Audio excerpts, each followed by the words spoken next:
Imagina esto, dos piezas arqueológicas idénticas, pero una es falsa. ¿Cómo saber cuál es la verdadera? No por su color o por su forma, sino por algo que es invisible a la vista, una huella tecnológica. Por décadas hemos clasificado los objetos de la antigüedad a partir de un estilo visual. Pero, ¿qué tal si hay grandes imitadores en la historia que quieren engañar nuestra mirada? Hoy, en La Hoja Suelta, platicamos con Emiliano Melgar Tizoc, que es investigador del Museo de Templo Mayor de Lina, que nos revela su proyecto Estilo y Tecnología de los Objetos Lapidarios del México Antiguo, donde se descubre por qué la tecnología es la memoria cultural de los pueblos que ha sobrevivido a través de los siglos. ¿Cómo es que una escultura olmeca del año 1000 a.C.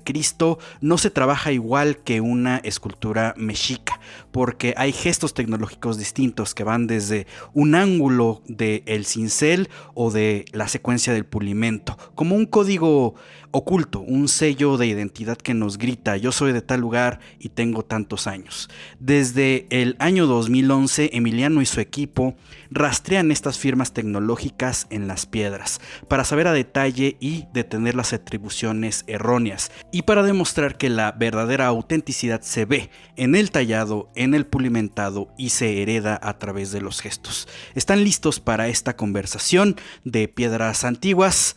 Aquí lo tenemos. Nos encontramos desde las oficinas del Museo de Templo Mayor para platicar de qué hacen en este museo y además de qué es la arqueología experimental. Para eso contactamos con el doctor Emiliano Melgar Tizoc, que es investigador también de este museo. Muchas gracias por recibirnos aquí. Un gusto, Omar, que vengan aquí a ver lo que hacemos y bueno, vamos a platicar un poco sobre la arqueología experimental y los análisis que hacemos sobre objetos lapidarios del Templo Mayor de Tenochtitlan. Sin duda es un tema bien interesante porque de repente visitamos los museos y vemos un montón de piezas arqueológicas y no sabemos mucho lo que hay detrás de la pieza. Me refiero a que de repente nos quedamos un poco con explicaciones simbólicas, religiosas, incluso políticas, pero de repente ahora sí que detenerse y observar un poco las piezas de cómo fueron elaboradas y qué tipo de técnicas se puede recopilar a través de las investigaciones es un punto muy interesante. Tú y el equipo de Templo Mayor lo han hecho a partir de algo que se llama arqueología experimental. Entonces, ¿qué es esto de la arqueología experimental? Sí, mira, estás en lo cierto.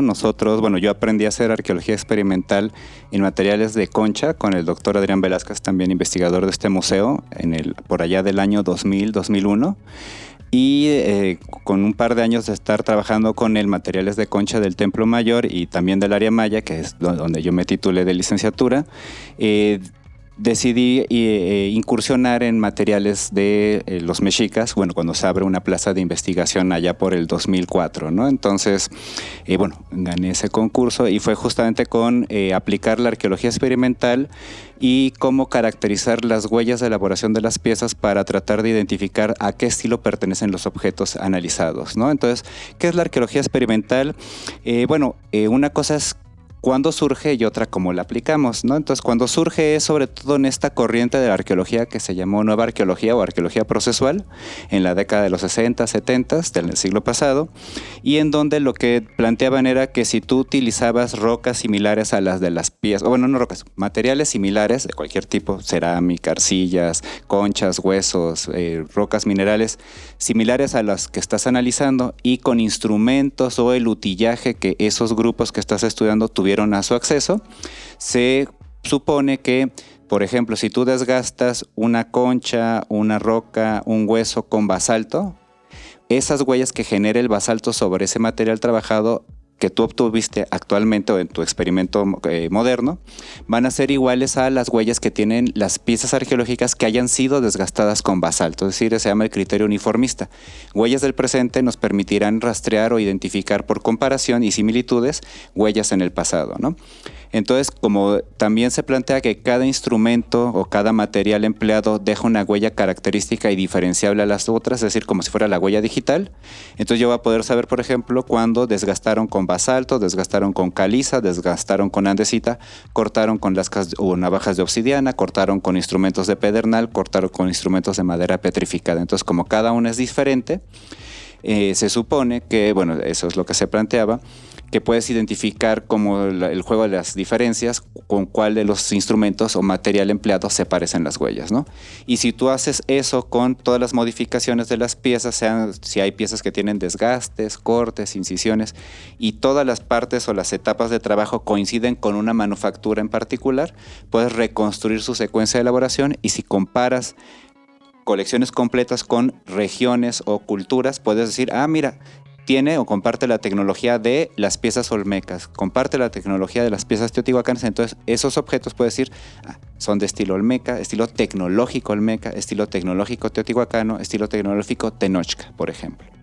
Es un montón de champa, Emiliano, porque como nos podemos dar cuenta a través de lo que nos estás comentando, pues son algo y son trabajos, proyectos que son relativamente recientes. Es decir, estamos hablando de propuestas que vienen de finales de los años 60 y luego trabajo que inicia justo en la década de la primera década de los 2000. Y esto tiene que ver quizá con que en años anteriores no existía tanto la tecnología para óptica, quiero decirlo, tecnología óptica para poder analizar este tipo de huellas, ¿no? Por ejemplo, sabemos que muchos de los trabajos que se realizan se pueden ocupar con fotografías de alta definición y además lo que se llama la microscopía electrónica de barrido. Entonces, cuéntanos un poquito de estas técnicas para que sepamos cómo se puede comparar, porque no nada más es como que llegue alguien y dice, pues como parece que tiene ciertas estrías de tal manera, pues es tal material, porque a simple vista no se ve. Sí, mira, nosotros cuando hacemos la caracterización de las huellas de elaboración, usamos varios niveles de observación. Uno es la simple vista o la macroscópica, ¿no? Que ahí puedes usar, revisar las piezas, como nosotros ahorita las agarraremos en un rato más. Las puedes ver también con una lupa de bajos aumentos. Si bien este primer nivel de observación te permite saber algunas cosas, por ejemplo, si hay muchos rayones, la dirección de los mismos, la ausencia de rayones y una textura similar implica que se usaron abrasivos, por ejemplo, pero más allá de qué instrumento se usó, digamos, no es suficiente. Por ello se recurre lo que desde hace muchas décadas se hacía, no nada más en México, sino también en otros países, la microscopía óptica o estereoscópica. Nosotros lo usamos siempre en las mismas amplificaciones para que podamos comparar los experimentos que hacemos con las piezas arqueológicas, ¿no? Generalmente usamos, planteado por el doctor Adrián Velázquez en Concha, y nosotros lo aplicamos en lapidaria, es a 10 y 30 aumentos. También si el microscopio tiene 40 o 63 aumentos, que depende el modelo que uses, son como las otras amplificaciones que usamos. Y nuevamente el microscopio estereoscópico u óptico, o los digitales, los portátiles, si bien te permiten ver con mejor definición las rayas o las líneas, la dirección o el entrecruzamiento de las mismas, la presencia de zonas brillantes o lustrosas, la presencia de textura o por ejemplo, que en los bordes o las perforaciones tengas muchos rayones o la ausencia de los mismos, puedes saber nuevamente, como con la macroscópica, si se usaron o no se usaron abrasivos. Pero hay modificaciones, por ejemplo, cuando vemos los bordes y se ven las rayas muy bien marcadas y pudieron haber sido hechas con obsidiana o pedernal o madera petrificada o cualquier otro instrumento sólido, el microscopio óptico no es suficiente. Entonces, por ello usamos la microscopía electrónica de barrido, la cual nos permite ir, los microscopios pueden alcanzar el 250,000 de aumentos, pasas de los milímetros a las micras, que es la milésima de milímetro, o los nanómetros, que es nuevamente una subdivisión de las micras. Y como podemos medir los rasgos de elaboración con ellas, podemos caracterizar con muy buena precisión o diferenciar cuando, por ejemplo, un corte con obsidiana, que la microscopía normal se ve rayadita como la de pedernal, con la de microscopía de electrones tú puedes ver que las obsidianas dejan líneas muy sinuosas y difusas, mientras que el pedernal deja bandas rectas paralelas muy bien marcadas sobre partes aplanadas. Entonces, lo que parecía no ser fácil de identificar con la microscopía normal, óptica o estereoscópica, la de electrones nos permite diferenciarlas con bastante claridad. Híjole, y de por sí una de las de los principios arqueológicos es el análisis de materiales, ¿no? Pasamos mucho tiempo viendo miles y miles de objetos o fragmentos de esos objetos para llegar a una conclusión que no nada más es la parte de la manufactura, sino conductas humanas, ¿no? Es decir, puede ser desde lo que se llama cadena de operación, que es como hicieron el artefacto, desde que sacan la materia prima de un yacimiento, ¿no? La van transformando e incluso ya cuando tienen un artefacto, pues lo desechan. Pero también tiene que ver con que de repente la arqueología se ha ido hiperespecializando, ¿no? Entonces hay gente que, como bien dice Adrián Velázquez Castro, trabaja concha, a lo mejor tenemos otras personas que trabajan cerámica, hay gente que solamente trabaja obsidiana, en fin, un montón de cosas. Pero, ¿por qué tenemos que ser tan detallados para ver ese tipo de huellas de manufactura o de uso? ¿O por qué estamos innovando en estas técnicas de la microscopía electrónica de barrido? Es decir, ¿a dónde queremos llegar con todo esto? Sí. Mira, como te decía, cuando hablé de la arqueología experimental, si bien surge en la arqueología procesual o en la nueva arqueología, nosotros no estamos haciendo como esos arqueólogos de hace ya como medio siglo, estamos tratando de hacer leyes, ¿no? Nosotros lo que hacemos, sí, usamos nada más la parte metodológica de hacer los experimentos, pero como tú señalas, la interpretación es lo que cambia. Nosotros más bien estamos estamos de acuerdo con la Escuela de Técnicas y Cultura Francesa, en la cual justamente no nada más queremos saber, o nuestro objetivo no nada más es saber con qué trabajaron las piezas, es decir, con qué cortaron, con qué perforaron, o reconstruir nada más la secuencia de elaboración o cadena operativa, ¿no? Nosotros lo que queremos saber es por qué eligen esos instrumentos o materiales frente a otros, a veces siendo más eficientes o les acortan, les hacen más rápido el trabajo y sin embargo no lo quieren hacer. Entonces ya no es algo de determinismo geográfico, acceso al material, es una cuestión ya cultural. Es algún tabú, alguna cuestión religiosa, cosmogónica, el sacerdote o el dios patrono de, por ejemplo, de la lapidaria, que en algunos casos es Quetzalcóatl, en otros grupos como entre los Xochimilcas hay 4 dioses, ¿no? Chiconehuizcuintli, entre otros, entre los que por algún motivo, por ejemplo, a nosotros nos llama la atención en los estudios que hemos hecho en más de 20 años, porque generalmente la lapidaria en obsidiana no se trabaja con obsidiana. ¿Qué quiere decir esto? Por ejemplo, en el caso del Templo Mayor de Tenochtitlan, lo que más abunda como instrumento de trabajo es la navaja de obsidiana, la navaja prismática. Y sin embargo, no la usan para decorar la obsidiana ni cortarla, usan pedernal, que el pedernal es más escaso en el Templo Mayor o en Tenochtitlan, aunque sí lo hay. Entonces no es la abundancia del acceso a la obsidiana, ni porque la obsidiana corta más rápido, aunque se le va el filo más rápido también que el pedernal, sino es algo cultural. ¿Por qué decidieron usar pedernal y no obsidiana con obsidiana? Quizás es algo de un tabú, alguna cuestión cosmogónica, que lo semejante no puede trabajar lo semejante si viene del mismo ámbito del cosmos. Es decir, la obsidiana es del inframundo, el instrumento de trabajo del inframundo, entonces quizás no se debe usar. Y por eso mejor eligen pedernal, que es una roca ígneo celeste del ámbito del fuego, y por ello usan lascas de pedernal para hacer los diseños incisos o cortar las obsidianas. En cambio, el resto de objetos que hemos analizado hechos por los tenochcas, casi todos usan lascas o navajas de obsidiana para cortar o decorarlos.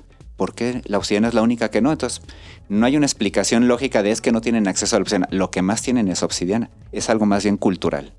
Eso está bien interesante porque de repente circulan todavía propuestas, ¿no? que interpretan la cultura o estas conductas culturales a partir de una visión tecnológica muy añeja, ¿no? Entonces pensamos que una sociedad tiene que ir subiendo como en grados, ¿no? Y entonces tenemos la edad de piedra y luego la edad de bronce, es decir, que los materiales que son eficientes y más eficaces tendrían que ir sustituyendo a los otros, pero en realidad no es así, ¿no? Y aquí lo vemos, porque además hay algo interesante dentro de las sociedades, no solamente del México antiguo, sino de, pues en general, la historia universal, es que pueden coexistir estos materiales, y bien nos está refiriendo el ejemplo de la obsidiana, que pues sabemos es un material que tiene un filo vivo bastante puntual y bastante agudo, y pues que hay ciertas connotaciones dentro del canon, ¿no?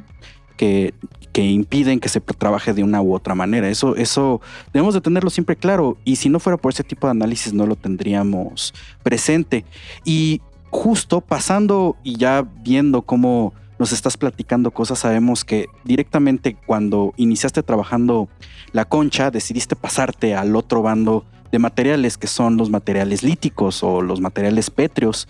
¿Por qué hiciste este cambio? ¿Qué es lo que te llamó la atención?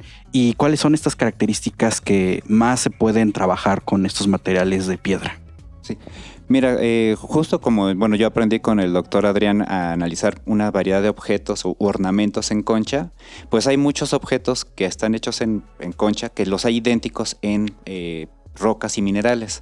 Digamos, eso se llama esqueuomorfismo, es decir, las mismas formas, las mismas decoraciones, la misma iconografía, incluso a veces la misma tecnología, pero en un material distinto. Entonces, cuando yo me pongo a revisar, bueno, en su momento el doctor Adrián innovó de lo que se hacía en el siglo pasado en concha en México, con aplicar la arqueología experimental y comprobar o descartar instrumentos empleados.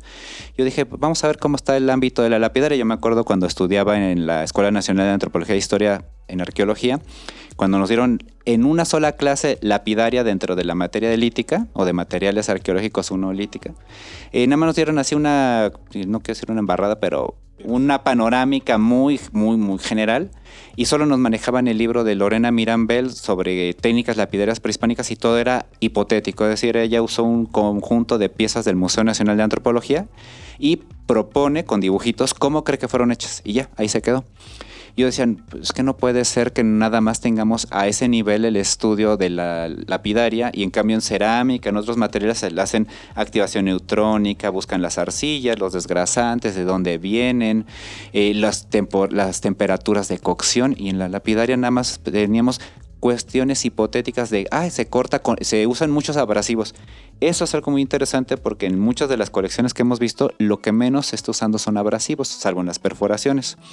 Entonces, en los desgastes, un mito es de que generalmente, como la joyería actual, usan mucho abrasivo para trabajar y desgastar rápido.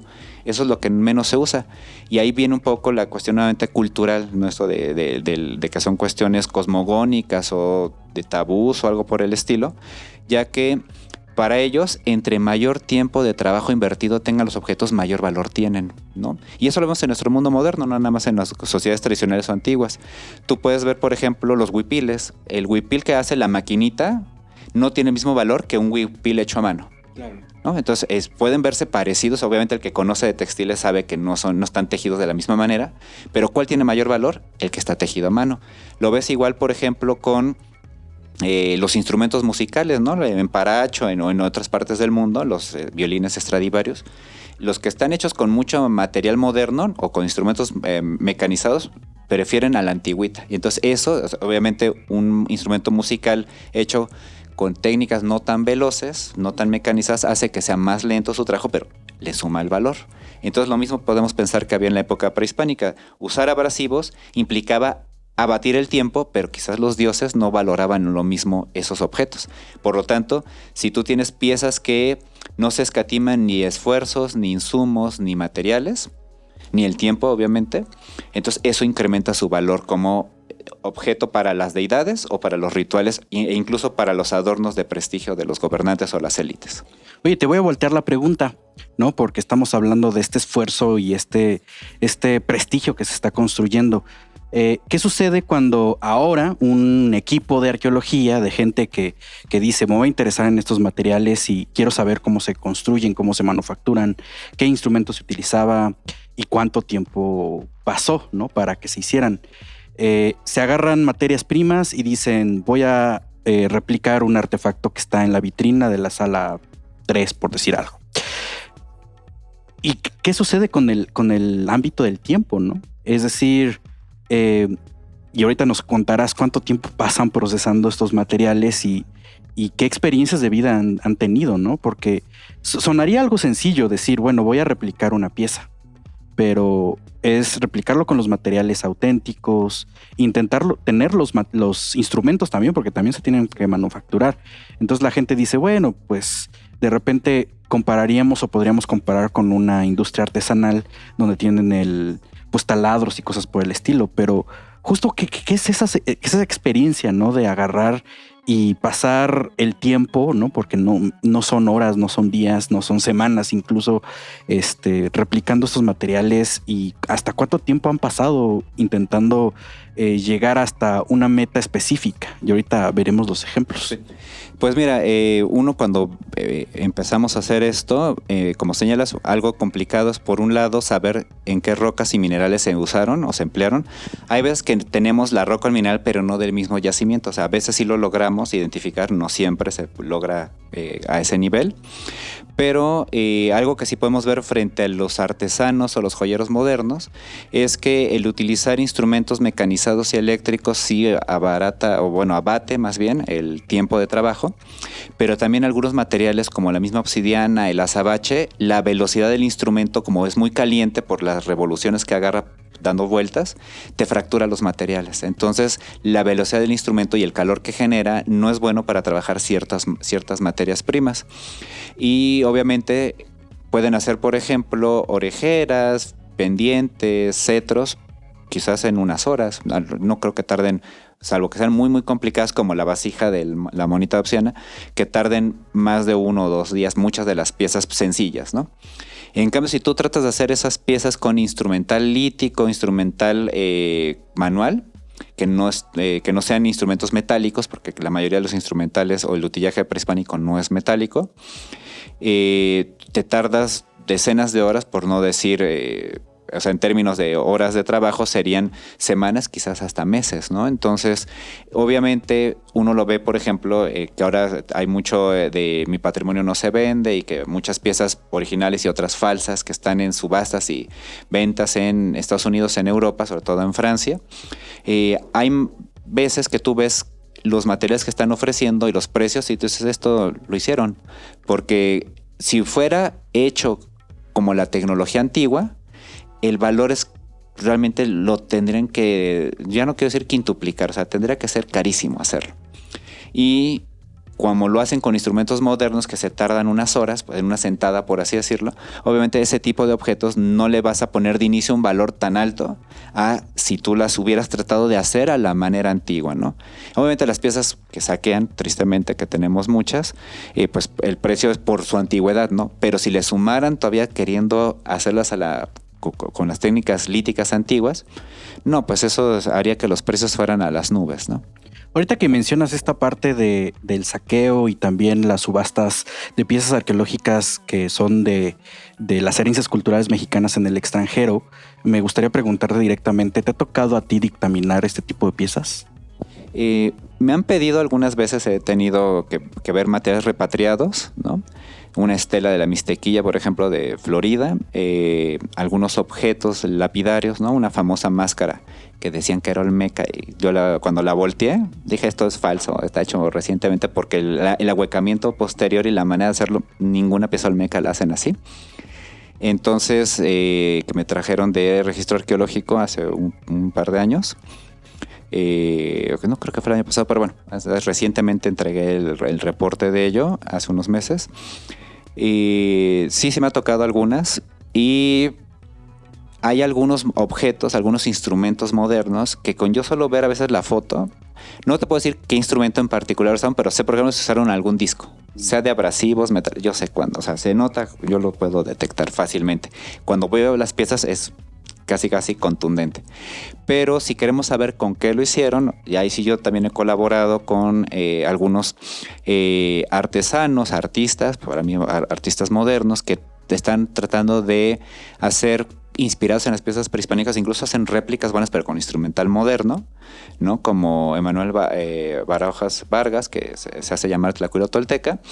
Él ha colaborado con nosotros, y algunas piezas que hemos expuesto en las exposiciones de lapidaria que hemos puesto de él, y realmente solo porque uno sabe cómo se ven las cosas modernas, sabes que son las modernas, ¿no? Y obviamente también usa otro tipo de materiales, usa otras rocas, otros minerales, ¿no? Pero cuando yo veo materiales en algunas, o ponen estas subastas, hay una de las fotos, digo, esto, que gasten los compradores, tiren su dinero en piezas falsas, se lo merecen por querer comprar patrimonio mal habido, ¿no? Esto lo preguntaba porque con la experiencia de 20 años que nos estás contando, pues toda la información que han recabado es invaluable, básicamente. Es decir, es información inédita, ¿no? Para diferentes, pues no solamente los artefactos mexicanos, sabemos que también tienes experiencia revisando piezas arqueológicas de otros países, como Perú, y bueno, ahorita también nos dirás de qué otros lados te han llamado, pero es básicamente información invaluable de pues este tipo de cosas, y se puede, y es un aspecto nuevo de cómo se pueden identificar las piezas. Regresando un poco justo a la lapidaria y a los materiales de roca, pues también hay que tener claridad de que todos estos detallitos tienen un porqué, ¿no? Es decir, como tú bien dices, puede ser una tradición tecnológica y técnica, puede ser un aspecto de decisión cultural, puede ser una decisión política de traer o usar solamente una materia prima. Entonces, dentro de los materiales de piedra, ¿qué características tú resaltarías o que son llamativos o que pueden ser interesantes en términos de lo que se ve en Templo Mayor y también que has visto a lo largo de tu ejercicio profesional? Sí, mira, en el caso de los materiales pétreos, lo que yo puedo apreciar con base en las colecciones vistas y en los documentos históricos que nos hablan de la gente que trabajaba estos materiales, es que algo que ellos valoraban mucho era el color. Y también algunas propiedades que podían ver de dureza, el lustre que podían adquirir al estar trabajadas o el sonido, ¿no? Entonces, por ejemplo, en los materiales, la obsidiana es bastante frágil, entonces para mí es una maravilla ver las orejeras de carrete, por ejemplo, o sea, cómo las adelgazaban. Yo sé con qué hicieron el adelgazamiento, pero cómo lo lograron sin que se les rompiera, eso para mí es una maestría en la elaboración de lapidaria. O la jadeita o la jadeitita de los materiales que los yacimientos están en el río Motagua en Guatemala, es tan dura que yo nada más veo algunas piezas. Nosotros hemos hecho algunas perforaciones, algunos cortes, nos hemos tardado decenas de horas, casi llegando a 100 horas. Obviamente no tenemos la habilidad de esos artesanos lapidarios, esos artistas, esos joyeros prehispánicos que desde niños los están reclutando. Entonces, desde edad temprana, pues todos los días o todas las semanas se dedicaban a hacerlo, ¿no? Entonces, obviamente nosotros, aunque tengamos 20 años todas las semanas haciendo experimentos, no es lo mismo a alguien que desde los 6, 7 años ya se dedicaba, lo estaban capacitando, ¿no? Sin embargo, sí podemos apreciar que los materiales como las jadeitas, las serpentinas, algunos otros materiales, las turquesas, la distribución de los materiales, entre más te tardabas o eran más duros de trabajar, uno ve que la distribución en los sitios arqueológicos es más restringida, es decir, materiales con mayor tiempo de trabajo, mayor restricción en la circulación, materiales suaves o de trabajo fácil, mayor distribución y circulación, ¿no? Entonces, eso es lo que podemos mantener entre nuestros experimentos y los de los que pudieron haber hecho en la elaboración de estas piezas en el pasado, de que piezas que para nosotros son bastante rápidas de hacer, también para ellos debieron ser todavía más rápidas y por lo tanto su distribución, su valor es menor que las piezas que requieren mucho trabajo como los de objetos de jadeita. Yo estoy maravillado. ¿Cuántos se han tardado, por ejemplo, en hacer todo el ajuar de Quinichjana Pacal de Palenque? Dios mío, yo nada más lo he estudiado y me maravillo de haber tenido que hacerlo quizás con un año o más de anticipación, planearlo, conseguir los materiales y trabajarlos. Y justamente ese es uno de los puntos más interesantes de esta dimensión de la arqueología experimental, porque no solamente se trata de los materiales y de las técnicas, sino que te das cuenta que al final detrás de todo eso hay una organización social muy compleja. Y dentro de esto podemos ver la experiencia propiamente, ¿no? En algunas crónicas, ¿no?, que están muy enfocadas a la cultura mexica, por ejemplo, se describe la organización en gremios o incluso en un nivel un poco más grande en los barrios, ¿no? Que ahí van seleccionando y se transmite el conocimiento de generación en generación y que están trabajando efectivamente en un núcleo muy específico y desde temprana edad. Tú podrías, y ya lo has hecho, ¿no?, es preparar a nuevas generaciones de arqueología para hacer esto, pero pues técnicamente estamos en desventaja, ¿no? Tendríamos que empezar un gremio de arqueología experimental desde antes de los 10 años, quizá. Está muy bueno. Sí, no, estoy de acuerdo contigo. O sea, nosotros pues tendríamos que empezar desde casi vocaciones tempranas, pero eso está muy difícil porque, digo, en nuestro mundo actual, pues lo que tú querías hacer a los 7, 8, 9 años puede cambiar en la secundaria, ya no se diga en la preparatoria.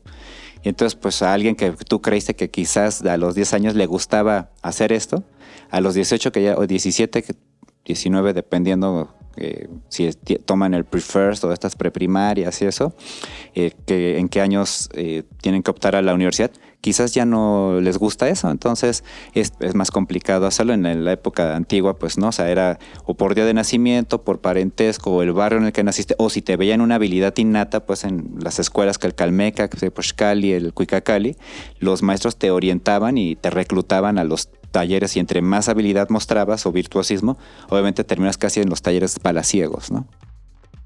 Pues bueno, creo que ha llegado la hora también, porque en pantalla tenemos algunas cosas en la mesa que son parte de esta arqueología experimental, es decir, tenemos materias primas, que pues también es un gran trabajo de recopilación y estar buscando, ¿no?, los yacimientos específicos, y por otro lado los resultados de los experimentos, ¿no?, así le están denominando, es decir, la réplica de los artefactos. Entonces cuéntanos un poquito, podemos empezar con las materias primas, y pues específicamente también a esto ya le llamamos lapidaria, ¿no? También cuéntanos un poco de qué se trata esto de lapidaria, porque lo hemos estado escuchando en la conversación pues ya en algunos momentos, ¿no? Tenemos en arqueología una separación de análisis por materiales arqueológicos o materias primas, cerámica, es decir, el barro cocido, las rocas, piedras, pero dentro de las rocas tenemos diferentes técnicas. Normalmente le llamamos tallada, lítica pulida y lapidaria. Entonces, ¿qué es esto de la lapidaria? Sí, mira, la lapidaria se refiere a dentro de la lítica pulida, es decir, los materiales pétreos que trabajas no nada más por percusión y presión, sino que usas algún tipo de abrasión o desgaste, sea el desgaste superficial, el corte por abrasión, o sea, estás frotando lascas o navajas, o usas cuerdas, tiras de piel, tendones, más algún abrasivo para hacer los cortes, o hacer diseños incisos, hacer perforaciones con buriles sólidos o con abrasivos con algún material que los anime. Pueden ser carrizos, huesos, maderas.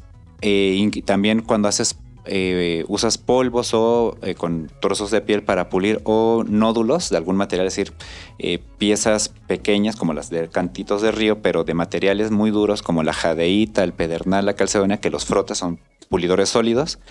Eso es lo que nos permite ver la lapidaria, que son materiales pétreos trabajados con estas otras técnicas, generando estas otras modificaciones, que no nada más sean la percusión y la presión, ¿no? Y la lapidaria, dentro de la lítica pulida, se refiere sobre todo a los materiales en rocas y minerales que se usan con fines ornamentales o los votivos, ¿no? Por ejemplo, para hacer orejeras, besotes, narigueras, pendientes, cuentas, pero también pueden hacer efigies de las divinidades, o para poner en las ofrendas en algunos entierros, ¿no? Entonces, eso es lo que podemos ver con la lapidaria. Y bueno, nosotros tenemos un buen muestrario de 20 años de estar recolectando materiales pétreos en distintas partes de México, el sureste de Estados Unidos, Guatemala, también en otros países. Y por ejemplo, ¿no?, tenemos, ¿no?, materiales de jadeíta o jadeitita. Tendríamos que ver nada más la composición química, ¿no? La diferencia entre la jadeíta y la jadeitita es que la jadeíta es el mineral puro de jadeíta. No parece que sea así. Debe ser una jadeitita donde la mayoría es mineral de jadeita con otras inclusiones de otros minerales, ¿no? Entonces estos son materiales que hemos obtenido del Motagua, ¿no? Podríamos ir por el color, que le tira hacia el verde manzano, pero también tenemos que el más raro de todos es las vetas de jadeita imperial, ¿no? La parte, digamos, de ese color verde imperial sería jadeita, pero como tiene vetas de otros colores, entonces esto es una jadeitita, ¿no? Entonces aquí tenemos la parte que está desgastada por nosotros para mostrar justamente cómo cambia totalmente la apariencia del material. Aquí puedes ver que hay otra veta. Y eso también, cuando uno ve los objetos arqueológicos como el ajuar de Pacal, con él se pusieron a buscar, o sea, porque la jadeíta imperial es como buscar entre nosotros la gente de pelirroja, con muchas pecas, de ojos azules. Entonces, o sea, te empiezas a buscar, y eso es como de los muy escasos, de los rasgos fisiológicos, visibles de los seres humanos, de los más raros, ¿no? En cambio, otros colores, ¿no? Piel morena, cabello oscuro, todo sería como otro tipo de jadeítas. Entonces, las más raras son las más valiosas. Y por eso los tonos verde imperial, verde esmeralda son de los más raros. Y eso también se debe a porque en la formación de este mineral, de estas rocas, son los más escasos, ¿no? Entonces, por eso la jadeíta imperial es de las más raras, y también se ve en los grupos prehispánicos, fue de las más valoradas, ¿no? Obviamente tenemos materiales que los grupos prehispánicos usaban como sustitutos u homónimos de la jadeita. Bueno, aquí tenemos más colores de jadeita, ¿no? Que también se les hacen estas costras de color café por los óxidos, se van oxidando. Entonces, no es que ustedes vayan a campo, vayan a Guatemala y van a ver el verde bonito ahí de los yacimientos, no, y lo que van a ver es más bien es esto, colores cafés, ocres, y tienes que romper las rocas para ver cuál es el color interno. Si no, pasas de noche sobre los yacimientos, ¿no? Pero hay otros materiales verdes, ¿no?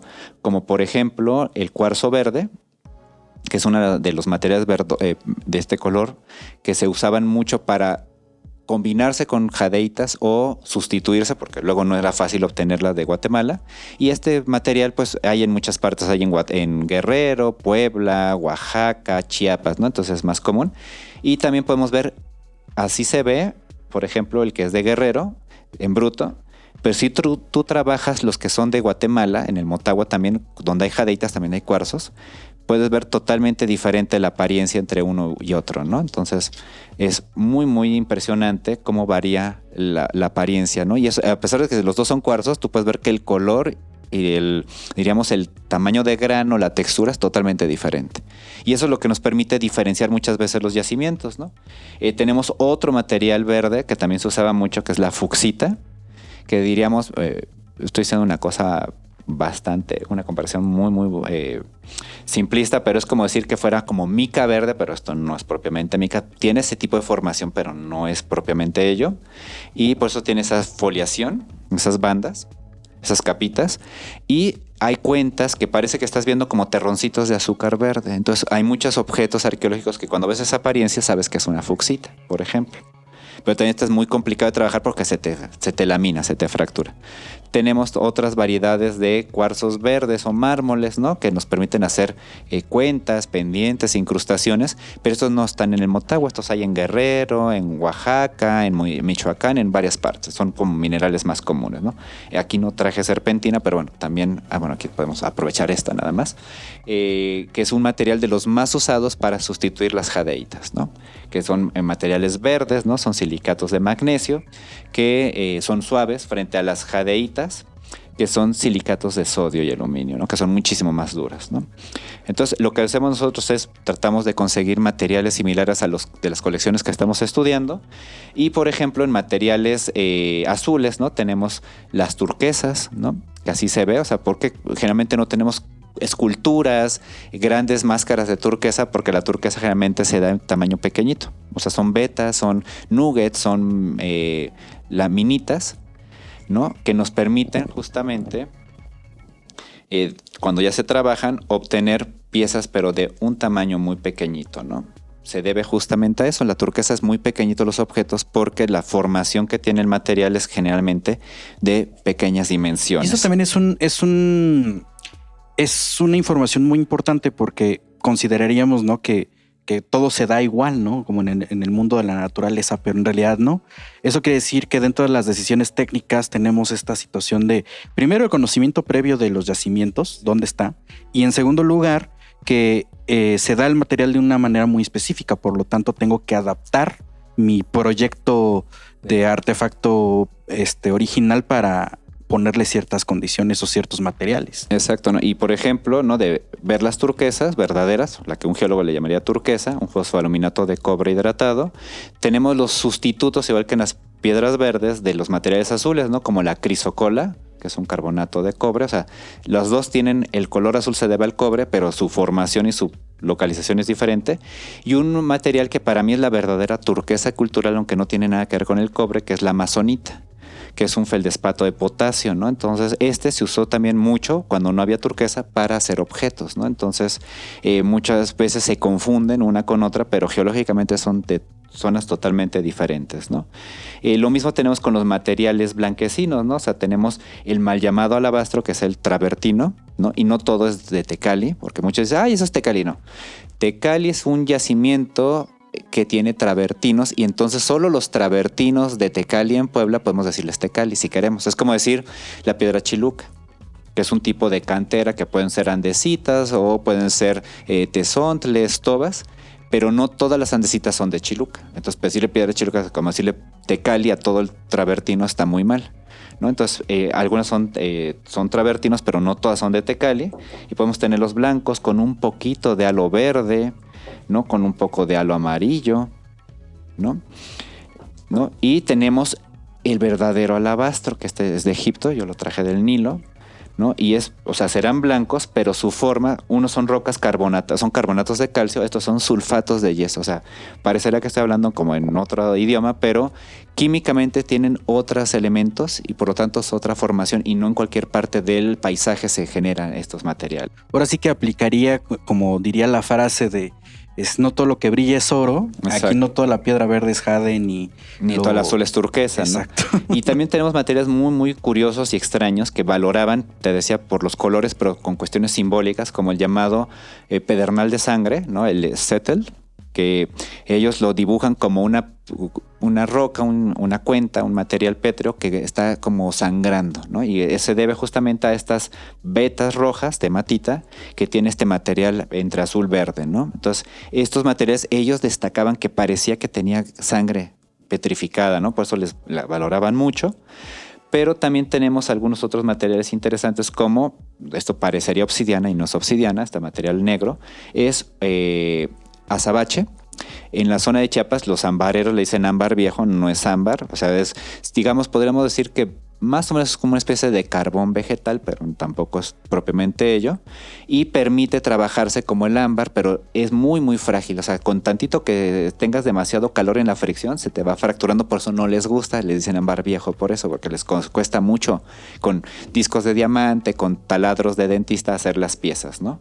En cambio, el verdadero, el ámbar original, ¿no? El de color amarillo de Simojovel, el color rojo de Totolapan, son muy muy suaves, ¿no? Entonces te permiten trabajarlos fácilmente, ¿no?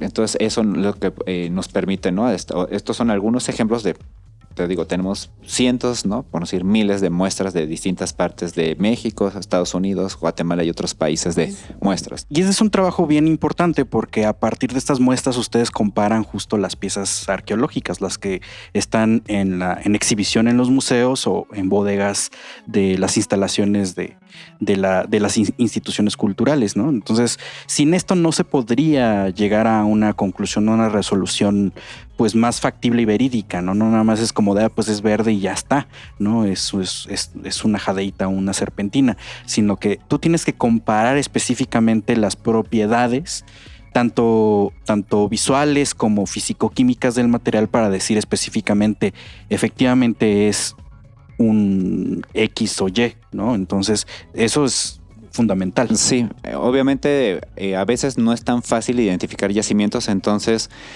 porque obviamente no tenemos acceso a todo el paisaje que tenían los prehispánicos y además con la minería a cielo abierto, lugares propiedad privada, todo eso, entonces no tenemos el acceso a todas las posibles fuentes de aprovisionamiento de los grupos antiguos, pero al menos en muchas ocasiones sí podemos saber, por ejemplo, cuando es una fucsita, cuando es un cuarzo verde, una jadeíta, un travertino, un mármol, ¿no? O sea, por ejemplo, ya que sepamos el yacimiento es cuando de las muestras que tenemos con referencia geográfica, georreferenciados con GPS o alguna de estas técnicas de posicionamiento global, cuando coincide no nada más la cuestión química, sino en todo, entonces podemos, como si fuera su firma, podemos saber, mira, es serpentina de Tehuitzingo, es obsidiana de Pico de Orizaba, ¿no? La obsidiana es un material muy fácil porque es bastante homogéneo en su composición, entonces por eso es de los materiales idóneos en la lapidaria para trazar su origen, pero los materiales metamórficos verdes, ¿no? Son tan mezclados, tan heterogéneos que realmente en el mismo Motagua tú pasas, ya no te digo kilómetros, unos cientos de metros de un lado a otro y cambia totalmente la composición, entonces parece que estás viendo otras cosas, ¿no? Entonces eso hace que en los materiales, sobre todo los metamórficos, sea mucho más complicado hacer la procedencia. No es imposible, pero sí lo hace más complejo, ¿no?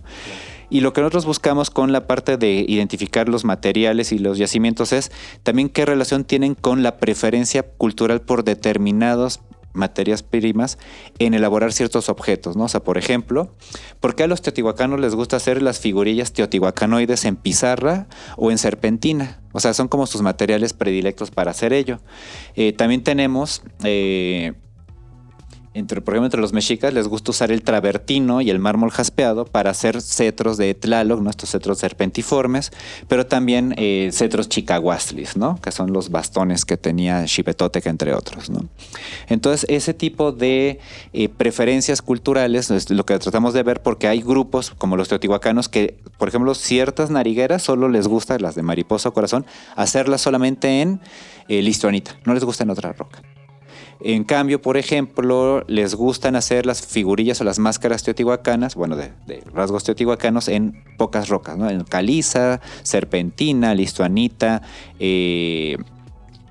serpentina. Y me falta por ahí alguna. A ver, es caliza, serpentina, listuanita y travertino. Entonces, si te das cuenta, o sea, hay como una preferencia. Entonces, cuando vemos en grupos posteriores a los teotihuacanos, por ejemplo, que aparecen estos objetos, si no coinciden con esas rocas que les gusta usar en Teotihuacán, entonces se inspiran en lo teotihuacano, pero están usando rocas que no existen en Teotihuacán, registradas arqueológicamente. Entonces, eso nos da una pauta a que el objeto puede parecer de un estilo, pero si usan otro material y otra tecnología, entonces es como en nuestro mundo actual, todos los edificios como el Palacio de Minería, o en Estados Unidos, en Washington, ¿no? Estos edificios del gobierno que parecen estilo neoclásico, o sea, se inspiran en las columnas grecorromanas, pero no están hechas en 5 o 6 siglos antes de Cristo. O sea, están hechas en el siglo XVIII, XIX, XX, con otros materiales, con otras técnicas. Entonces, algo así, viendo la diferencia de los materiales y la tecnología, podemos ver que aunque parecen físicamente en la decoración, ahí ya nos mete ruido porque están usando rocas o minerales que no les gustaban o no tenemos registrado en el grupo, la ciudad, la cultura a la cual se le está atribuyendo esa reliquia. Eso también ha dejado mucho de qué hablar, ¿no? En respecto a las dinámicas comerciales del mundo antiguo, porque se ha detectado y se ha llegado a proponer que cuando un artefacto es tan especializado y además muy probablemente esté relacionado con clases de élite y un prestigio que pues la gente común no va a alcanzar, a veces empiezan a surgir copias, ¿no? Entonces empiezan a circular las adaptaciones locales de ciertos productos, obviamente con otro tipo de materia prima, con otro tipo de características, pero están intentando copiar ahí, ¿no? Casi podríamos decir que la piratería existía desde siempre en México. Más que decirle piratería, podemos pensar más bien, porque ellos lo tenían con otra concepción, es una emulación, es una recreación, porque ellos quieren recrear las piezas, ¿no? O sea, no es nada más copiarlas por copiar, sino ellos tratan de, como no tienen acceso a los originales, pero ellos saben que tener esos materiales les da prestigio, les da poder, o quieren enlazarse con un pasado glorioso de alguna cultura que no vieron. O sea, los mexicas ven las ruinas de Teotihuacán, de Xochicalco, de Tula, y ellos quieren ser herederos de ese pasado. Entonces exhuman piezas, pero como no hay demasiadas o las que ellos buscaban completas, porque muchas veces las máscaras, por ejemplo, en Teotihuacán están rotas la mayoría, entonces ellos deciden hacer su versión, pero ¿por qué también las hacen? Ya que al momento de elaborar estas piezas, de darles vida, de crearlas, tienen que hacer rituales de preparación. También están como recreando el tiempo primigenio en donde el dios patrono les enseña a hacer estas piezas. Entonces los materiales están cargados de energías, poderes o entidades sobrenaturales. Y como si ellos nada más agarraran las reliquias tal cual o los objetos y no saben en qué entorno sagrado se hizo estos materiales, puede ser que cuando los depositas en tus ofrendas te va como en Templo Mayor, ¿no? Los mexicas con Moctezuma I, que tenía tantas reliquias depositadas que por eso le hubo inundaciones, sequías, todo. Entonces quizás una explicación a, digamos, tantas desgracias puede ser que muchos de estos materiales pues realmente no fueron tan benéficos con las energías que tenían. En cambio, si tú recreas las piezas, pero tú controlas el entorno de la producción ritualizada de estos materiales, entonces tú ya puedes hacer que sean totalmente favorables a tus intereses y a tus dioses. Y por eso en la recreación, o sea, se puede ver en muchos grupos, no nada más es copiarlas por copiar, sino también quieren ellos dotarles que sean benéficos o favorables a ellos estas energías o entidades que son inherentes de estos materiales, ¿no? Lo que podría hablarnos justamente de esto que también se ha propuesto y se ha trabajado por mucho tiempo, no solamente desde la parte de antropología económica, que son el control de los gremios artesanales, ¿no? O lo que se llaman los gremios especializados de ciertos artefactos y productos, ¿no? Entonces, no, esto para tenerlo claro, no es como que este tipo de cetro específicamente no lo producían ni lo comercializaban en el tianguis común y corriente, sino estaba en un centro, un núcleo de control que estaba asociado al Estado o la organización de Estado, y además había una serie de actividades cívico-religiosas que validaban la construcción y manufactura de estos artefactos. Exacto, ¿no? O sea, uno puede ver con la iconografía de las piezas que, por ejemplo, en el caso del Templo Mayor de Tenochtitlan, muchos de los objetos que estamos planteando que están hechos exclusivamente en la época imperial. Si tú comparas esos objetos contra la ciudad gemela como es Tlatelolco, el principal aliado que es Texcoco, no existen sus equivalentes. Eso lo que te permite saber es que esta producción era muy controlada, muy restringida, y si nos vamos a los documentos históricos podemos ver que nos dicen que desde Moctezuma I hasta Moctezuma II, es decir, casi toda la época imperial, mandan llamar a maestros artesanos, artífices de lo sagrado, a vivir en Tenochtitlan para elaborar los objetos para las élites o las divinidades. Y uno puede ver eso con la calidad de las piezas preimperiales a las imperiales. Uno ve el salto cualitativo del artesanado, es impresionante, y además como se están estandarizando las formas, las piezas, los materiales empleados y la tecnología, tú puedes ver que es una producción supervisada y está controlada la circulación de las piezas. O sea, también ya había control de calidad de las cosas. Sí. Entonces eso es muy interesante, y justamente con la parte de que hacemos los experimentos, bueno, al principio nada más hacíamos, ¿no? Por ejemplo, vamos a hacer la incisión o el corte de una pieza, ¿no? Como este caso en travertino. Vamos a probar los distintos tipos de perforadores, ¿no? Sean sólidos, buriles de obsidiana, de pedernal, polvo de pedernal, ceniza volcánica, ¿no? Entonces podemos apreciar, ¿no? Las distintas formas o rasgos que nos genera. Pero luego con el tiempo vimos que a veces no bastaba nada más hacer este tipo de modificaciones, que sí eran útiles para caracterizar las huellas, sino que mucha gente no nos creía que lo que hacíamos sí en verdad eran las huellas de las piezas, ¿no? Como este calado con pedernal en obsidiana, ¿no? Con las casas de pedernal en una pieza de obsidiana, sino hacer las piezas, ¿no? Entonces, al replicar los objetos con la misma tecnología, podíamos demostrar que las piezas pueden verse iguales, pero además cuando las analizas con microscopía estereoscópica y sobre todo con la electrónica de barrido, tenían los mismos trazos de manufactura, ¿no? Entonces, eso ya nos permitía a nosotros, ¿no? Como por ejemplo piezas tan pequeñitas como las grandes que he mostrado, como este piecito con su guarache de uno de los mosaicos de turquesa como los que hay en Templo Mayor o en el Monte Tlaloc, ¿no? Entonces, lo que te habla, pues, justamente, todavía no hemos terminado, ¿no? Las orejeras de Quetzalcóatl hechas en obsidiana. Lo que nos permite justamente es mostrar que estamos reproduciendo las piezas con la misma tecnología y nos permite ver de forma hipotética cuánto nos tardamos en hacerlas. No quiere decir que ese sea el tiempo real. Como decía yo, estos gente desde niños están dedicándose a esto. Entonces seguramente ellos lo hacen en la mitad o menos todavía, ¿no? Pero lo que sí podemos aprender es que piezas que nosotros tardamos mucho, ellos también se tardaban, y uno ve en la distribución que son los objetos más restringidos. En cambio, por ejemplo, hacer cuentas, ¿no? Hacer cuentitas de varias formas, como esto es algo más sencillo, uno ve que las cuentas de cualquier material tienen una mayor circulación que las figurillas o los cetros, ¿no? Eso tiene mucha mayor restricción en la distribución porque requiere más fases de trabajo, más tiempo de trabajo. Sí, porque ahorita hemos visto en pantalla un par de elementos que parecería que son las piezas, por ejemplo, el cetro y esta figurilla, y evidentemente es un trabajo pues ya delicado, que muestra además pues un acabado que, o sea, si tú pones eso en la vitrina tendrías que ponerle ahí réplica exacta o réplica hecha con arqueología experimental, porque pues básicamente ya están llegando a este punto de la excelencia tecnológica, ¿no? Vamos a llamarle de esa manera. Y yo esperé mucho tiempo para hacer esta pregunta, porque para quienes nos están escuchando aquí en La Hoja Suelta, este programa surgió porque hace un tiempo hicimos una cápsula, un arqueovisual de la vasija de monito de obsidiana que está en la Sala Mexica del Museo Nacional de Antropología. Y hay muchas preguntas, o había, porque ya has trabajado tú con tu equipo mucho tiempo en esa pieza también. pero por mucho tiempo se pensó desde que llegó al museo que esa pieza era falsa porque el nivel de pulimento era exquisito, porque la manufactura, los detalles son particulares, el adelgazamiento de las paredes del vaso, ¿no? Que son de milímetros.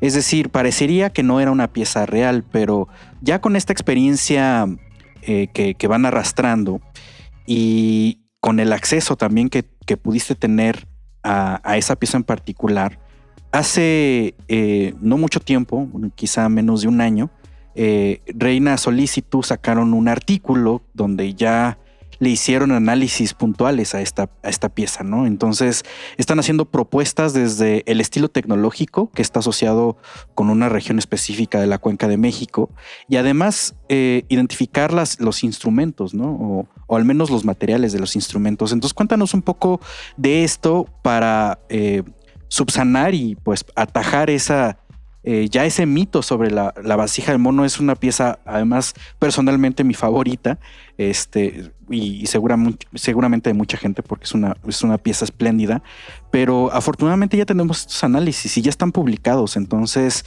cuéntanos, bueno, primero dónde podemos encontrar la publicación, ¿no? Y específicamente, pues un poquito de estos mitos que ya derrumbaron, pues totalmente. Sí, mira, nosotros tuvimos la oportunidad de ver hace casi 10 años esa pieza, con permiso de Bertina Olmedo, la curadora de Sala Mexica, y que cuando nosotros nos abren el capelo, aprovecharon para limpiar. Yo creo que tenía años, por no decir décadas, que no habían limpiado. No, es que estaba en la bodega con caja fuerte, ¿no? Porque tiene una historia particular. Entonces, cuando nos abren la vitrina y empezamos a estudiar, o sea, la pieza ni siquiera salió de la Sala Mexica, o sea, nos pusieron una mesa al lado y la estuvimos ahí revisando con un microscopio y todo. El primer mito era de qué obsidiana es, porque la luz que tiene no le hace justicia, parece que es una obsidiana opaca. Quitan el capelo y esa pantalla que tiene y era dorada. Y entonces, para demostrar que es dorada, en el artículo que señalas, pusimos una lámpara, una luz LED por adentro y sacamos la foto, y en la publicación se puede ver los destellos dorados, ¿no? Entonces, desde ahí no se sabía ni qué obsidiana era.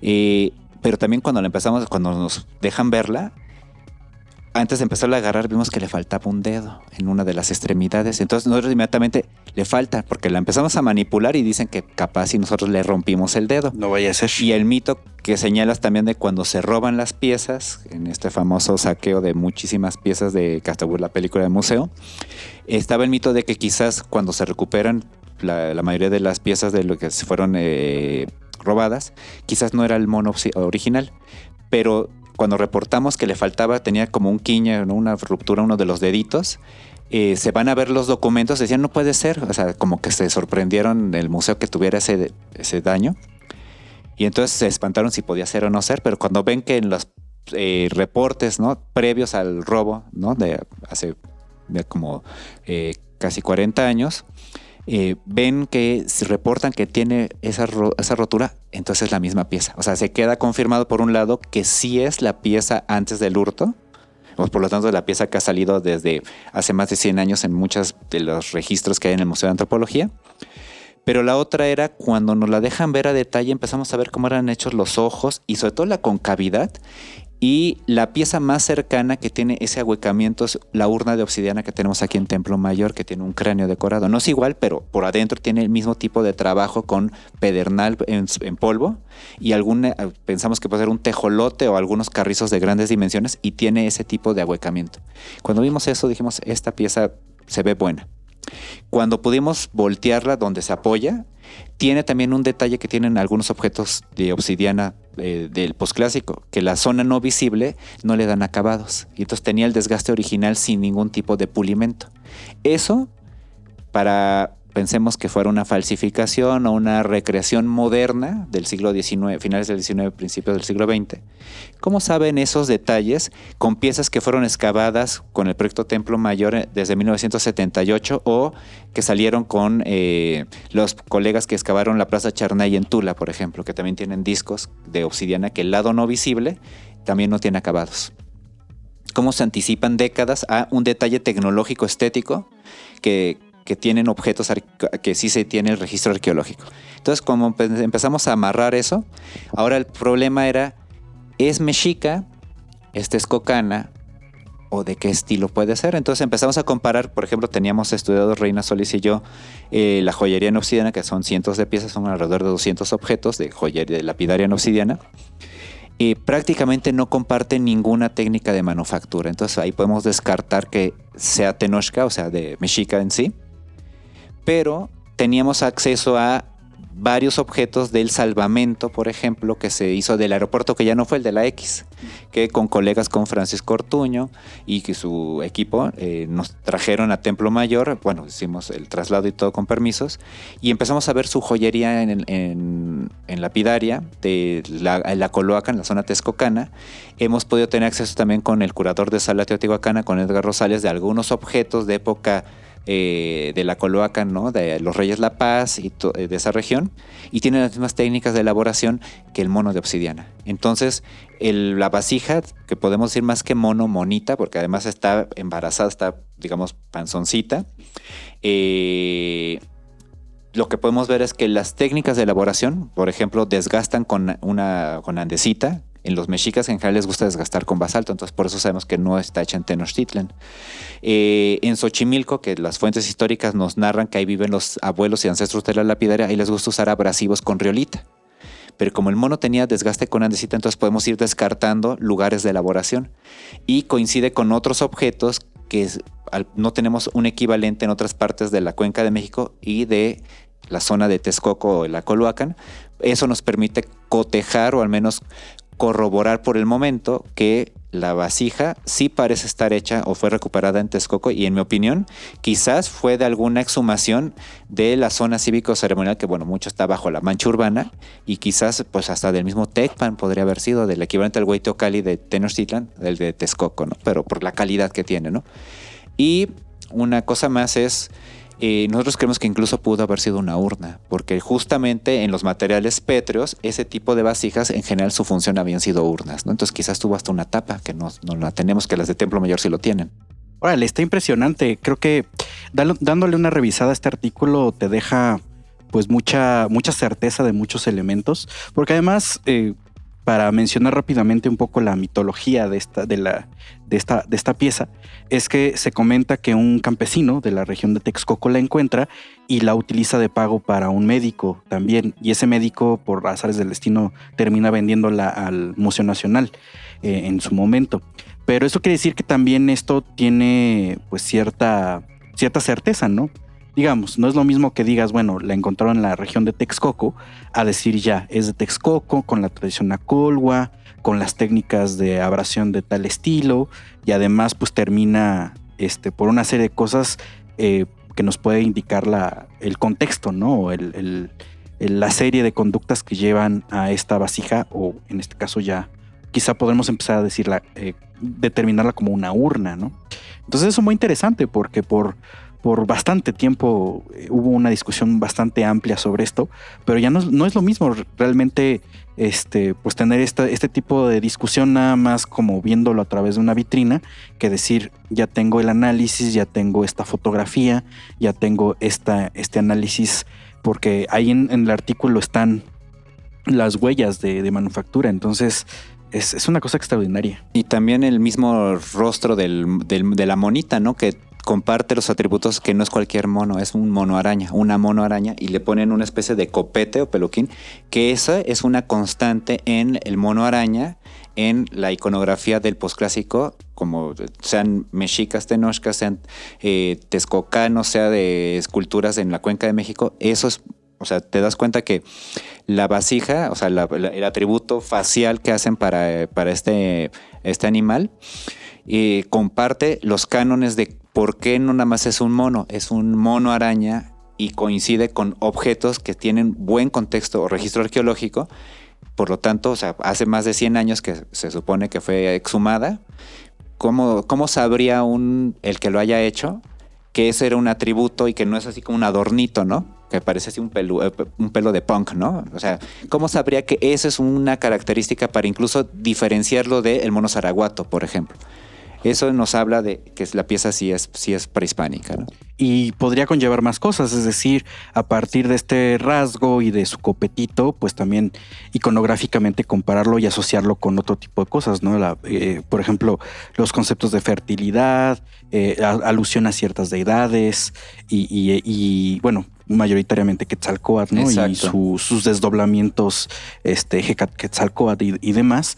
Y pues ya tenemos pues una narración y una información mucho más complementada y más completa. Exacto, ¿no? Entonces, eso es algo que, pues bueno, salió con el estudio y bueno, lástima que tardó mucho en publicarse, no por razones de nosotros, de los 3 autores, de Bertina, Reina y míos, pero bueno, por suerte ya está el texto y no solo una capsulita o alguna nota que salimos en la página del Museo de Antropología, ¿no? Y que, como señalas, ¿no? A principios de este año, pues ya por fin salió el libro publicado en un volumen que editó por Arqueo Press, la investigadora de la Universidad Politécnica de Valencia, María Luisa Vázquez de Agredos, ¿no? Y otros coautores, en donde, bueno, por fin, pues agradecemos que haya salido ese estudio, pero sí pensamos que hace falta que lo difundamos también quizás en revistas nacionales, ¿no? Para, digamos, una publicación exclusiva del mismo, ¿no? Sí, porque además la pieza vale la pena. En ese sentido, es uno de los íconos del Museo Nacional de Antropología y pues una publicación también pues local y que esté centrada para actualizar incluso hasta el cedulario, ¿no? Eso es muy importante. Exacto, ¿no? Sí, eso es algo que estamos pensando en un futuro, esperemos poder hacer, ¿no? Y te decía, ¿no? Entonces, con estos estudios, pues bueno, eso es lo que nos ha permitido, nos a comparar entre, no nada más vemos piezas aisladas, sino las comparamos con colecciones, con regiones completas, y eso es lo que nos permite ver a través del tiempo mesoamericano y regiones vecinas, si un objeto pertenece o no, a grandes rasgos, a la cultura y el estilo que se le ha propuesto, ¿no? Y eso es algo que, por ejemplo, en la colección del Templo Mayor tenemos que aquí sí hay en general un muy buen registro de los materiales, tratar de rastrear por qué aparecen o desaparecen ciertos estilos en las ofrendas, dependiendo del tlatoque al que corresponda el depósito ritual, pero también nos han permitido confirmar o descartar cuando los objetos sí son del estilo y la cultura que se ha asumido desde que se encontraron en las primeras excavaciones de 1978, ¿no? Entonces, bueno, en un ratito más vamos a poderle mostrar al público, hicimos una selección de algunos objetos y algunos ejemplos de las técnicas que usamos para identificar, ¿no? Sí, justamente, Emiliano, me gustaría y para toda la audiencia de Libreta Negra MX, pues hablar de 2 puntos particulares, que son qué otras técnicas se utilizan, porque hemos hablado mucho de la microscopía, tanto macroscópica o estereostópica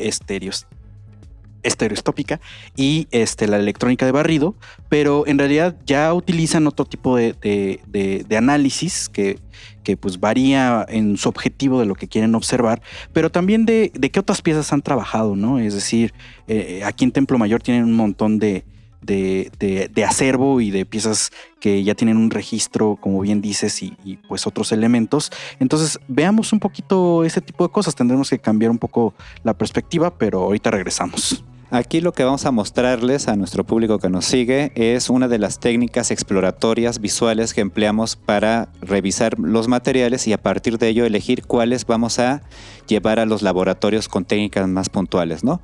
Esta técnica se llama fluorescencia de luz ultravioleta y consiste en primero ver las piezas con la luz normal, la luz visible, para ver, ustedes están viendo ahorita una diversidad de objetos, los distintos colores, pero cuando apaguemos la luz vamos a poder ver una diferenciación en los colores que depende de los componentes químicos que tienen los materiales y que al estar sometidos a una lámpara de luz ultravioleta que está calibrada para ver minerales, es una lámpara mineralógica en onda corta y onda larga, vamos a poder ver distintas tonalidades que están relacionadas con determinados materiales y muchas veces con distintos yacimientos, ¿no? Entonces vamos a poder, ahorita observen con la luz visible y ahorita vamos a verlos con la técnica bajo un cuarto oscuro, la luz UV.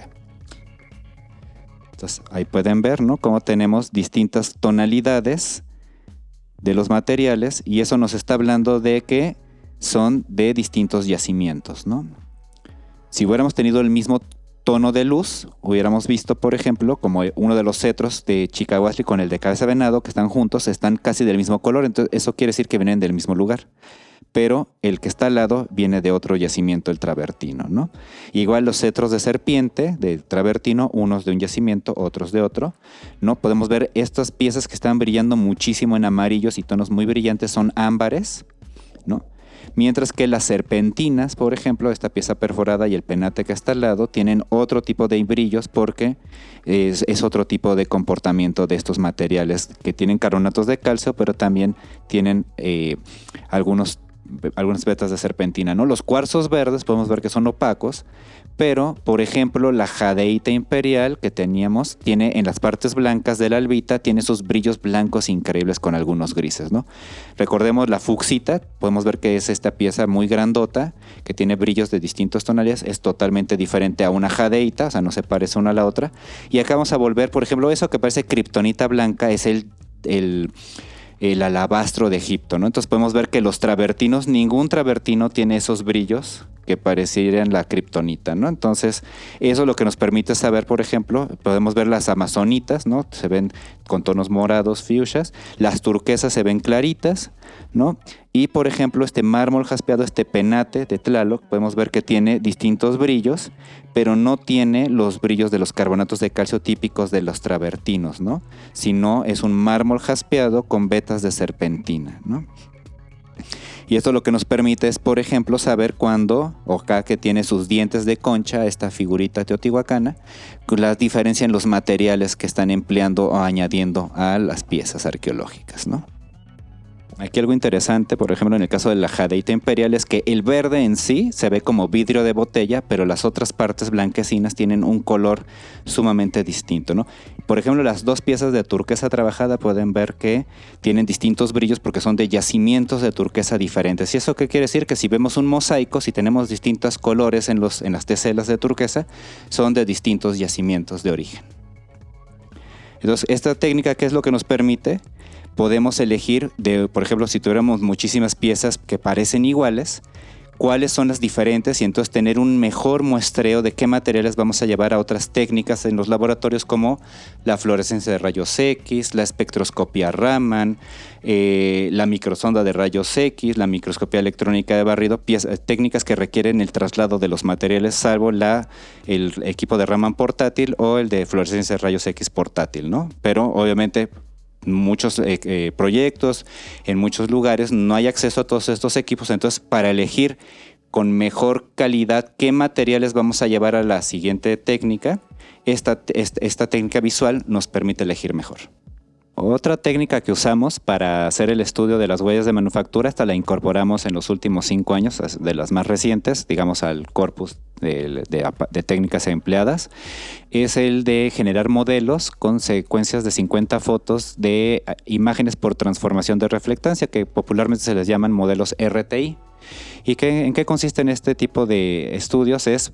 Colocamos la pieza que queremos estudiar fija en un cuarto oscuro, donde con una cámara montada en un tripié o en un pie de copiado, tomamos las 50 fotos en la misma posición la cámara y lo que cambia, por eso es un cuarto oscuro de preferencia, la posición de la luz, del flash o del LED, pero en distintos ángulos. ¿Qué permite esto? Por un lado, generamos el modelo y con esta esfera que se ve en el programa que es de acceso libre, RT Viewer, ¿no?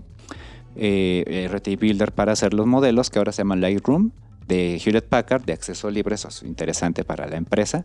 Podemos controlar la posición de la luz de la cual se tomó la fotografía y podemos mejorar, por ejemplo, los rasgos que estamos observando en las piezas que estamos estudiando, ¿no? Entonces, por ejemplo, este pendiente, que es en jadeíta, que es de un rostro maya, la típica foto con el flash cenital casi no se aprecian los rasgos, pero si nosotros modificamos la posición de la luz, de la iluminación, podemos ver con mucho detalle incrementar o difuminar los rasgos, que nos permite, por un lado, saber, por ejemplo, cuál modificación en la decoración se hizo primero y cuál se hizo después. Por ejemplo, en las incisiones de la boca podemos saber que los labios se hicieron primero y la nariz se hizo después, porque la superposición de las líneas incisas nos muestran que la última en hacerse fue la de la curvatura de la nariz. También podemos ver fallas o detalles de la elaboración, o sea, al parecer primero hicieron las orejeras, y el maxilar en este lado, sí, en este caso, la de la orejera derecha, sí se respetó el maxilar con la circunferencia de la orejera.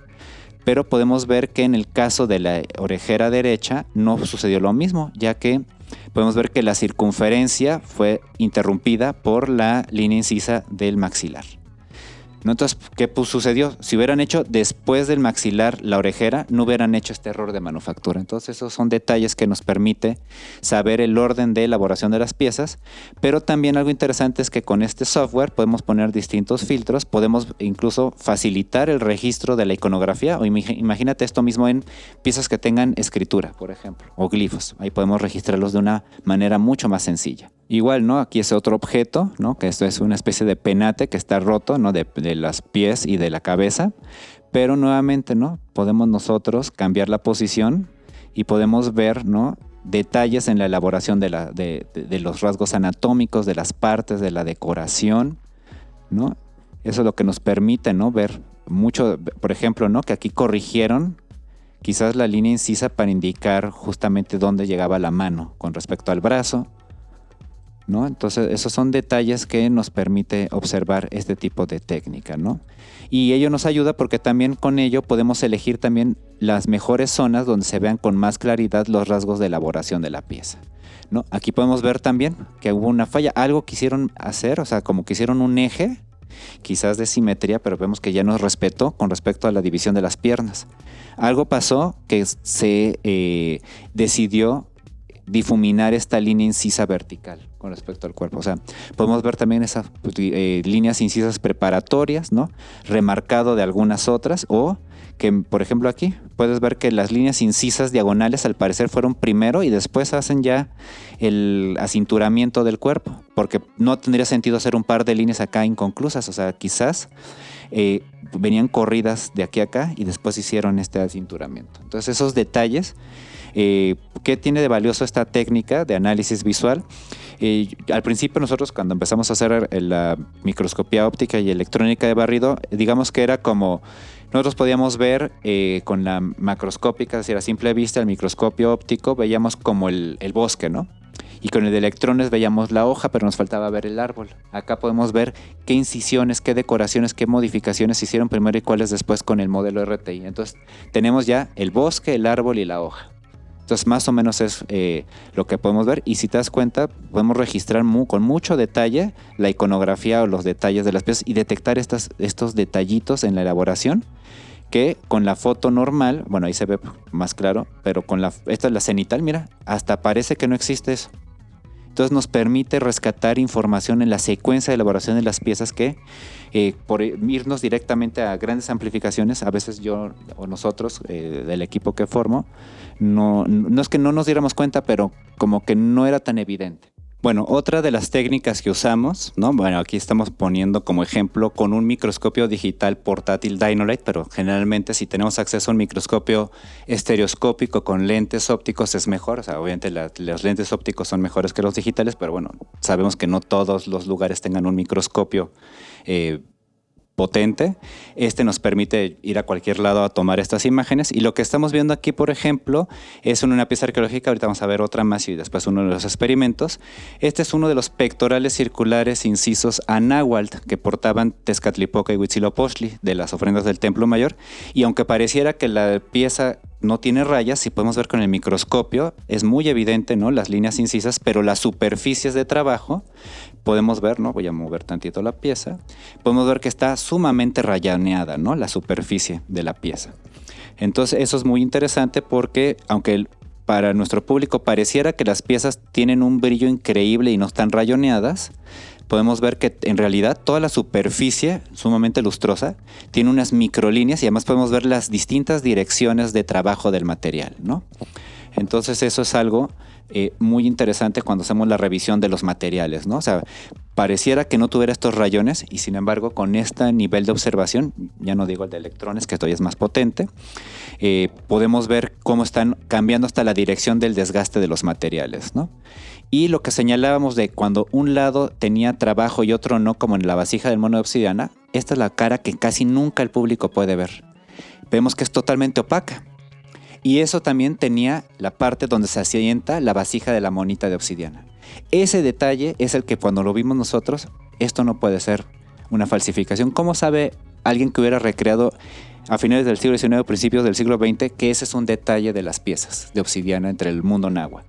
Y aquí podemos ver, y este es lo que yo decía, la microscopía óptica a la simple vista, se nota incluso sin el microscopio, es una textura rugosa. Eso implica que aquí usaron un abrasivo. Nosotros sabemos que usaron arena. Usaron arena y basalto para hacer esta pieza. Pero el microscopio óptico no me permite saber el basalto, es con la microscopía de electrones con la que lo sé. Sin embargo, podemos saber que se usó un abrasivo en este caso, a simple vista o con este microscopio, ¿no? Y no importa dónde la mueva, vamos a ver esa misma textura, ¿no? Nada más enfocando o desenfocando tantito el microscopio, vamos a ver lo mismo, ¿no? Algo interesante es que con esta técnica podemos ver hasta piezas pequeñísimas, ¿no? Esa era en obsidiana verde dorada de Pachuca, y esta, aunque ustedes crean que está marcado arriba el material, en realidad los datos de la pieza están marcados por abajo, porque es obsidiana de Pico de Orizaba, es transparente. El marcado está abajo y pareciera que está en la parte superior.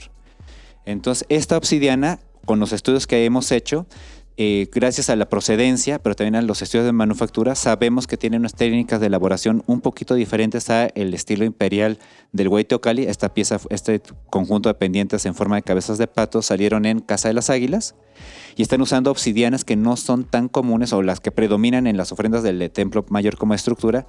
La mayoría son de obsidiana de Pachuca verde y dorada, ¿no? Entonces eso es interesante porque pudimos identificar hace ya más de 5 años que tenemos obsidianas de yacimientos que no se tenían registrados en ese entonces, como son Pico de Orizaba y Ucareo, por ejemplo.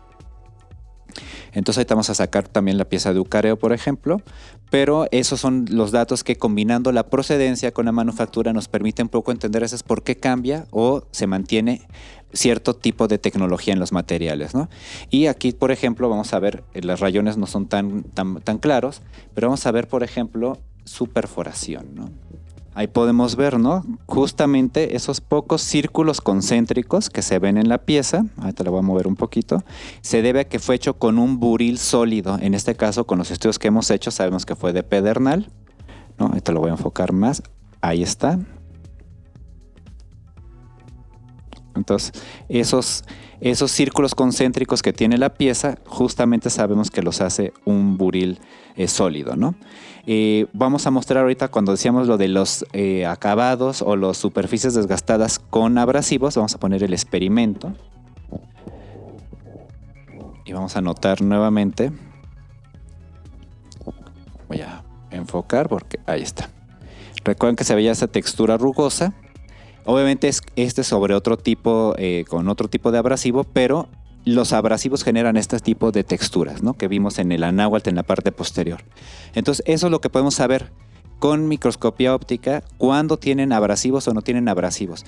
Pero, por ejemplo, para el caso de los bordes, va a ser muy difícil saber, o las incisiones, si fue obsidiano o pedernal, porque vieron el anáhuatl cómo se veía rayado como pero uno de estos está hecho con obsidiana y el otro está hecho con pedernal. Entonces es muy muy complicado diferenciar cuál de ellos fue hecho con obsidiana y cuál de ellos fue hecho con pedernal, ¿no? Entonces eso es lo que precisamente el tipo de estudios que realizamos, ahí está, el tipo de estudios que realizamos es que este nivel de observación a veces no es suficiente para saber qué instrumento están empleando, ¿no? Entonces voy a poner otra de las piezas arqueológicas, ¿no? Uno de los verdaderos penates. Es interesante porque aquí vamos a ver un detalle que no tenían los patitos. Ahí se puede apreciar que hay una especie de bulbo, un reborde central. Eso significa que usaron un perforador sólido, hueco, con un abrasivo. Y este es un verdadero penate porque todos los verdaderos penates están perforados en la parte posterior. Y solo en Templo Mayor tenemos 3. Los demás, ahorita voy a traer el penate, que son penates hechos en Templo Mayor, no tienen perforaciones en la parte posterior. Entonces eso es lo que nos permite saber que este es un verdadero penate, y los penates en Oaxaca están perforados y son de pequeño tamaño, y los del Templo Mayor, salvo 3, este es de Templo Mayor pero tiene tecnología de Oaxaca, los del Templo Mayor no lo tienen. Este es para, hace muchos años, unos geólogos hicieron un pequeño taladreado de la pieza para saber qué roca es, ¿no? Pero no es de lo arqueológico. Pero podemos ver, no están perforados. Entonces, esa es una principal característica para saber cuándo sí son penates, cuándo no son penates, al menos hechos en Oaxaca. A pesar de que a esto también le dicen penate. Entonces, nosotros que hemos decidido llamarle a estos grandes penates mexicas, que la mayoría tienen a Tlaloc, incluso hay uno que tiene a Hécal Quetzalcóatl y otro a Macuilxóchitl Xochipilli. Y en cambio, la mayoría de los que tenemos de Oaxaca son personajes con los ojos cerrados que se propone que son ancestros. Y a veces podemos decir, bueno, nosotros no tenemos, hay en Oaxaca Atzahui, que tiene quizás alguna similitud con Tlaloc, pero son de este tamañito. Los del Templo Mayor son gigantes. Y además los del Templo Mayor luego tienen tronos. Aquí no está tan claro, pero tienen un Icpali o a veces incluso con el respaldo, un teposo Icpali. Los de Oaxaca ninguno lo tiene. Entonces esto es lo que hacemos nosotros, ¿no? Tratamos de ver con bastante detalle la tecnología de las piezas, ¿no? Lo mismo con las piezas teotihuacanas. Podemos ver el lustre o el brillo, pero acá podemos ver que no usaron abrasivos y además tiene pintura, ¿no? Eso es muy interesante porque nosotros podemos ver piezas que tienen mucho lustre, ¿no? Como este cetro chicahuasli. Pueden ver, es un poco complicado enfocar el blanco, pero ahí está. Ahí están las líneas. Ahí se ven los rayones. Parecía que no tenía rayas y sí las tiene, ¿no? Entonces eso es muy interesante, ¿no? Podemos ver, ¿no? Y este sí lo trabajan con obsidiana, las decoraciones, no como la obsidiana que se trabaja con pedernal, ¿no? Y si comparamos ese con nuestro experimento, vamos a ver, ¿no? Que también tiene alguna que otra rayita, pero lograron ellos un lustre todavía mayor, ¿no? Ahí tenemos lo que sí tenemos similar, son las líneas incisas. Pero en el caso de las serpientes, es mucho más claro la similitud. Ahí tenemos el brillo de las piezas, esta es la pieza que hicimos nosotros. Y ahorita voy a poner la pieza arqueológica.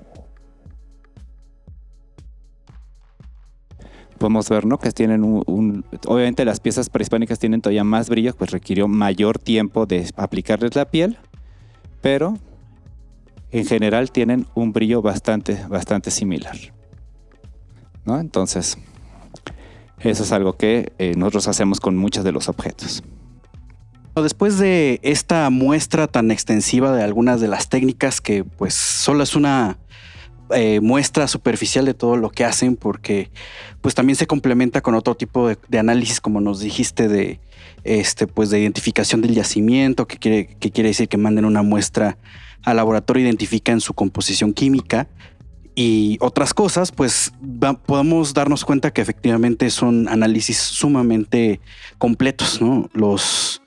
Los materiales quedan caracterizados, bueno, de una manera extraordinaria. Entonces, seguramente después de ver todo esto, la gente va a tener mucha curiosidad de, pues, consultar ahora sí que las fuentes directas del trabajo. Entonces, cuéntanos un poquito dónde pueden encontrar tu trabajo para que la gente nada más, no se quede nada más con este video. Sí, mira, pues bueno, nosotros hemos producido, pues creemos que bastante para los 20 años.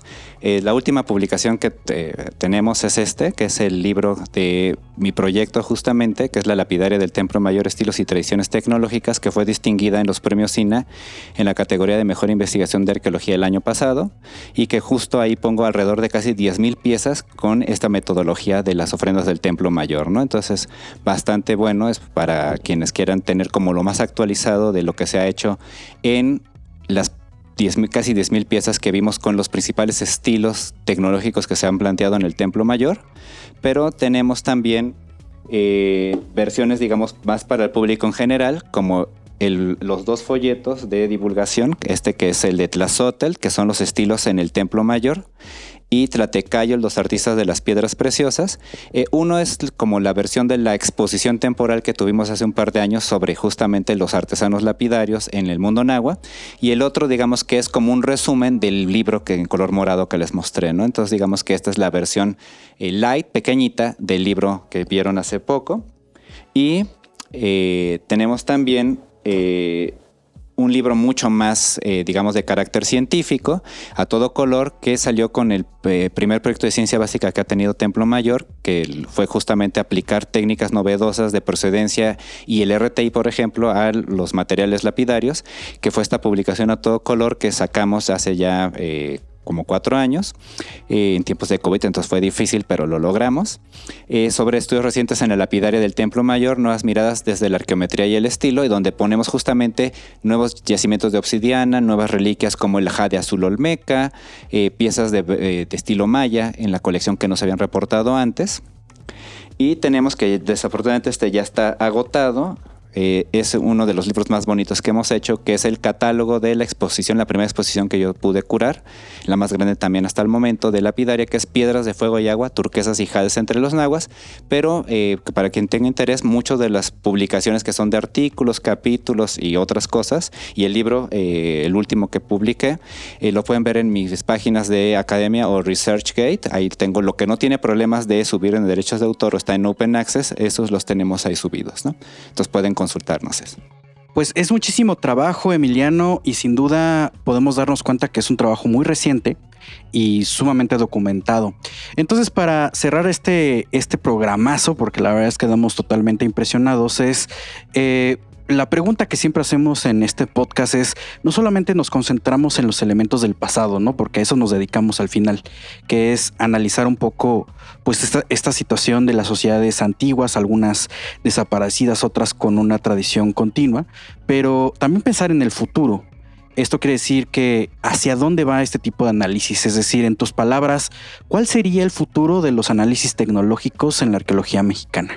Pues mira, nosotros somos parte de un grupo grande, o sea, no soy el único que lo hace, yo lo aprendí con el doctor Adrián en Concha, lo apliqué en lapidaria, he formado a mucha gente, muchos de mis amigos, de mis colegas, incluso han sido distinguidos con ello, y en distintos premios, y tenemos, bueno, varias publicaciones, varias tesis de licenciatura, maestría y doctorado, y lo que hemos tratado de hacer nosotros es de formar gente, y de que no nada más se aplica aquí en Templo Mayor.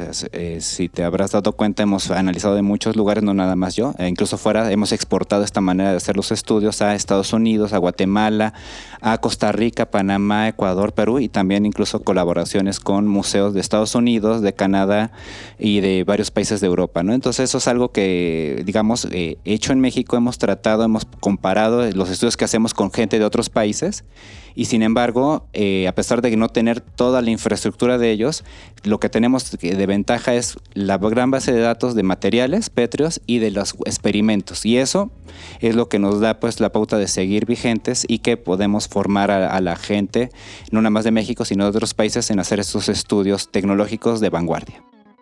Pues impresionante el camino que se está construyendo, que se construyó y que seguirá construyéndose.